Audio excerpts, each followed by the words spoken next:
It was green. It was way green. Whoever's driving that Lambo is doo-doo. That's because Lambos are the Walmart sport car. Whoever drove that Lambo, you might have cost me 10 grand. Thanks. Chris is now only down by...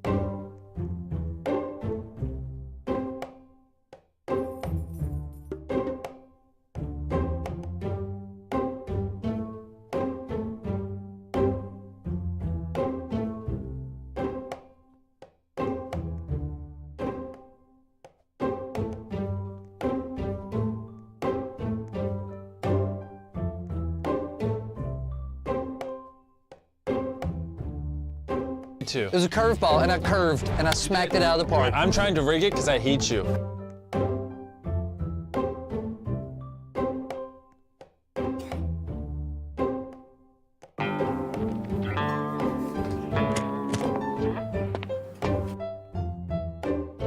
Here is $3 million in cash sitting out in the middle of the street for anyone to take. Only thing you have to do to get it is break the glass. In 2005, 3M set up a marketing campaign for their bulletproof glass, which they were so confident in that they put $3 million inside of it. It was set at a bus stop and people were allowed to do anything they wanted to break the glass. People kicked it, punched it, shoved it. People even tried smashing it with a sledgehammer, but the glass ultimately never broke. It was extremely smart for 3M because it didn't really cost any money and it went viral. Thank God. Here is $3 million. Hey, you kids want to see a pig drink out of a hole? You can be athletic, you can be a 10 out of 10, but have you ever done your homework as a teacher's collecting it?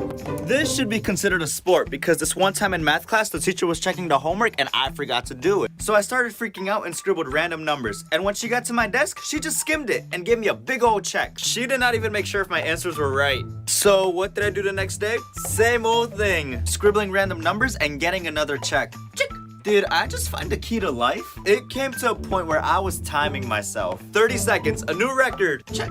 It would always be a purple pen. And you may be wondering what happened when it came to tests. Wow, the teacher left all the equations on the board to help us. It was basic multiplication, so you just had to plug the numbers in. And we had calculators, so I get an A+.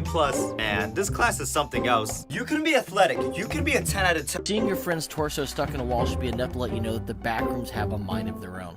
If you need proof, you just pick up the video camera and see how did your friend get into that position. There's no logic to the backrooms. Anything can happen. And after seeing what happened to your friend, do you really think the rooms are going to let you leave? And do you really think it was a coincidence that the camera was there allowing you to see what just happened? It's just one big game, and the walls close in around him, surrounding him, slowly closing in. This is why it's always better to be safe than sorry, and no matter how much you think you know, chances are the backrooms know a little bit more. I just discovered the rarest ore ever. I'm not talking... Has your class ever made the teacher cry? What happened? Angry Tears had a history teacher one year, really good teacher, very friendly with all the students. He had had a teenage son who had committed suicide, and after he took some time off, he came back to work. Standard class clown kid started acting up in his class. Teacher asked him to go into the hallway and wait for him to come so he can speak with him privately. We heard their exchange get a little heated, but this kid just cranked it to 11 and insinuated teacher's kid was right to do that with a father like him. We later... Thank you, officer. You know, I've actually seen a trick where you...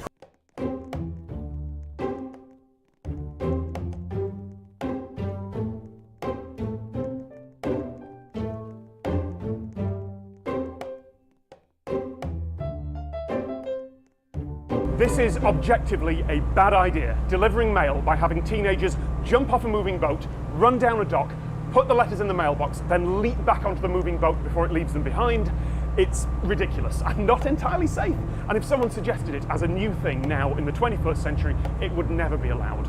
But mail jumping is a summer tradition here at Lake Geneva, Wisconsin, USA, and it's also a tourist attraction. And today, I'm gonna get to see if I'd be any good at it. And it seemed like such a good idea until I put the life jacket on. I have been mail jumping for 5 summers now. This is my 6th summer at the cruise line total, but you have to work here for a season and then you can try out to be a mail jumper.